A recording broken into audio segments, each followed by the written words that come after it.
ವಂದನಿಗೆ full depression ಆಗಿದೆ. ವಿನಾಕಾರಣ ಎಲ್ಲರ ಮೇಲೆ ಸಿಡ್ಕಾಡ್ತಾಳೆ, ಏನೇನೋ ಮಾತಾಡ್ತಾಳೆ. ಅವ್ರನ್ನ ಡಾಕ್ಟ್ರು ನೋಡ್ತಾ ಇದ್ದಾರೆ. ಇದಕ್ಕೆ ಮೇಲೆ ನೀನು ಹೆಚ್ಚಿಗೆ ಏನೂ ಕೇಳಬೇಡ, ಇನ್ನು ಮುಂದೆ ಈ ವಿಷಯಕ್ಕೆ ತಲೆನೂ ಹಾಕಬೇಡ. ಯಜಮಾನ್ರೆ ದಯವಿಟ್ಟು ಕ್ಷಮಿಸಿ.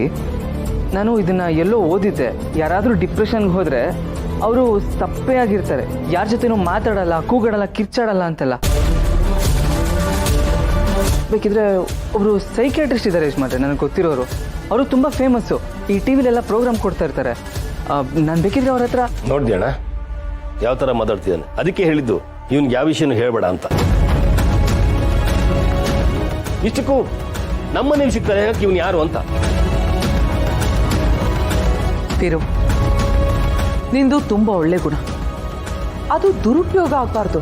ನಂಬಿಕೆ ದ್ರೋಹ ಮಾಡಿದವ್ರನ್ನ ದೂರ ಇಟ್ಟಿರ್ಬೇಕೆ ಹೊರತು ಅವ್ರ ಹತ್ರ ಮನೆ ವಿಷಯ ಎಲ್ಲ ಹೇಳೋ ಅವಶ್ಯಕತೆ ಇಲ್ಲ ವೀರು. ಸಾರಿ ಯಜಮಾನ್ರೆ, ಅತಿಯಾಗಿ ಮಾತಾಡ್ಬಿಟ್ಟೆ ಅನ್ಸುತ್ತೆ. ಅದೀಗ್ಲಾದ್ರೂ ಗೊತ್ತಾಯ್ತಲ್ಲ, ಇನ್ನು ಕೆಲಸ ಎಷ್ಟಿದೆ ಅಷ್ಟು ಹೋಗಿಲ್ಲಿಂದ.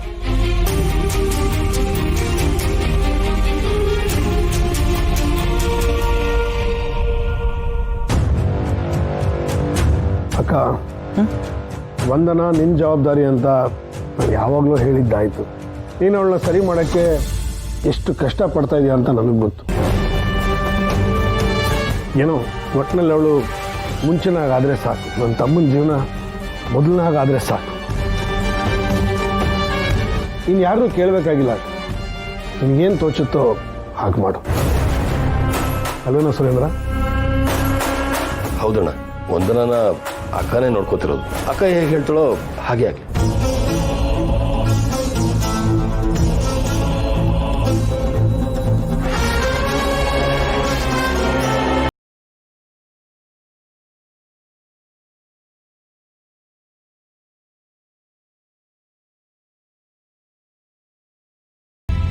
ಇದೇ ಒಳ್ಳೆ ಸಮಯ.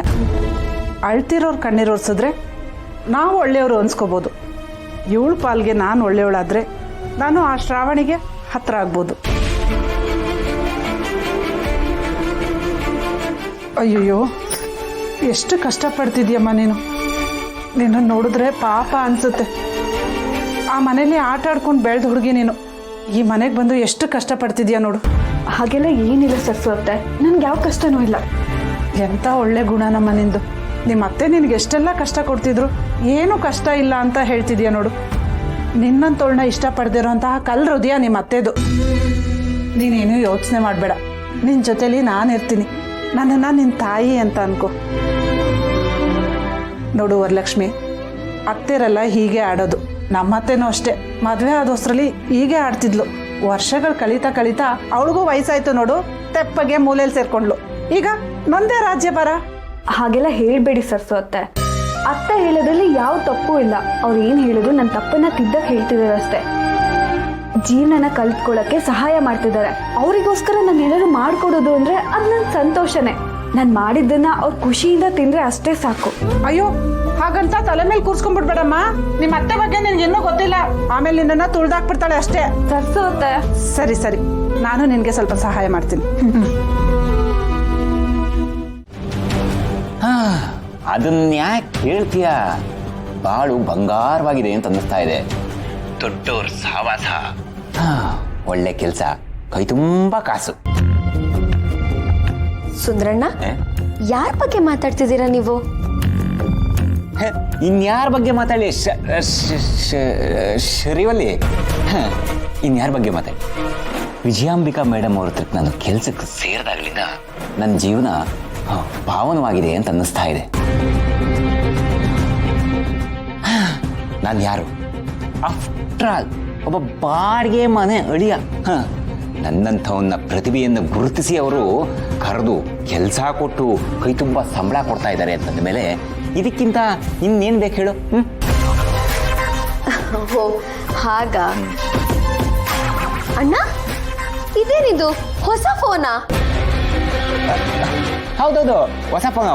ಇದನ್ನ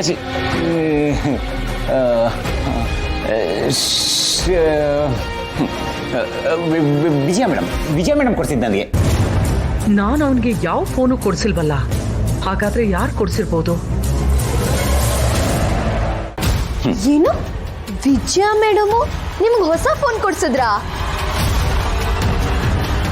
ಅಯ್ಯಯ್ಯೋ, ಇವಳಿಗೆ ವಿಜಯ ಮೇಡಮ್ ಕಾಂಟ್ಯಾಕ್ಟ್ ಅಲ್ಲಿ ಇದ್ದಾರೆ ಅಲ್ವಾ? ಹೌದು ಶಿವಲಿ, ಅದು ವಿಜಯ ಮೇಡಮ್ ಕೈ ತುಂಬ ಸಂಬಳ ಕೊಡ್ತಾರಲ್ಲ, ಅದಕ್ಕೆ ಡೌನ್ ಪೇಮೆಂಟ್ ಅಂತ ಹಾಕಿ ಮಿಕ್ಕಿದ್ದನ್ನ EMI ಕಟ್ಟಬಹುದು ಅನ್ನೋ ಧೈರ್ಯದ ಮೇಲೆ ಈ ಫೋನ್ ತಗೊಂಡಿದ್ದೀನಿ. ಅವರು ಸಂಬಳ ಕೊಡೋದಲ್ವಾ, ಹಾಗಾಗಿ ವಿಜಯ ಮೇಡಮ್ ಕೊಡ್ಸಿದ್ದು ಅಂತ ಹೇಳಿದೆ ಅಷ್ಟೇ. ಬಡವ ನೀನು ಮಡಗ್ದಂಗೆ ಇರು ಅಂತ ಗಾದೆ ಇದೆ, ನಾನು ಹಾಗೆ ವಿಜಯ ಮೇಡಮ್ ಮಡಗ್ದಂಗೆ ನಾನು ಇದ್ದೀನಿ ನೋಡಪ್ಪ. ಪರವಾಗಿಲ್ಲ ಅಣ್ಣ, ವಿಜಯ ಮೇಡಮ್ ಜೊತೆ ತುಂಬಾ ನಿಯತ್ತಾಗಿದ್ದೀರಾ ಅನ್ಸುತ್ತೆ. ಎಲ್ಲೋ ಏನೋ ಮಿಸ್ ಹೊಡಿತಾ ಇದೆಯಲ್ಲ. ನಾನು ಸಾಯೋವರೆಗೂ ವಿಜಯಾಂಬಿಕಾ ಮೇಡಮ್ಗೆ ತುಂಬಾ ನಿಯತ್ತಾಗಿರ್ತೀನಿ. ನೀನು ಅಷ್ಟೇ, ಅವ್ರಿಗೆ ತುಂಬಾ ನಿಯತ್ತಾಗಿರೋ, ಎಲ್ಲ ಒಳ್ಳೇದಾಗುತ್ತೆ. ಆಮೇಲೆ ಬೈಲಿ, ಇನ್ನೊಂದು ವಿಷಯ ಏನು ಗೊತ್ತಾ, ನಾನು ನೀನು ವಿಜಯ ಮೇಡಮ್ ಕಾಂಟ್ಯಾಕ್ಟಲ್ಲಿದ್ದೀವಿ ಅಂತ ಶ್ರಾವಣಿಗೆ ಯಾವುದೇ ಕಾರಣಕ್ಕೂ ಗೊತ್ತಾಗಬಾರ್ದು. ಗೊತ್ತಾದರೆ ಕೆಲಸ ಕೆಟ್ಟೋಗ್ಬಿಡುತ್ತೆ, ಆಯ್ತಾ? ಸರಿ, ನನಗೆ ತುಂಬ ಕೆಲಸ ಇದೆ, ಚಾರ್ಜಿಗೆ ಬೇರೆ ಹಾಕಬೇಕು. ಹಾಂ, ಬರಲಾ?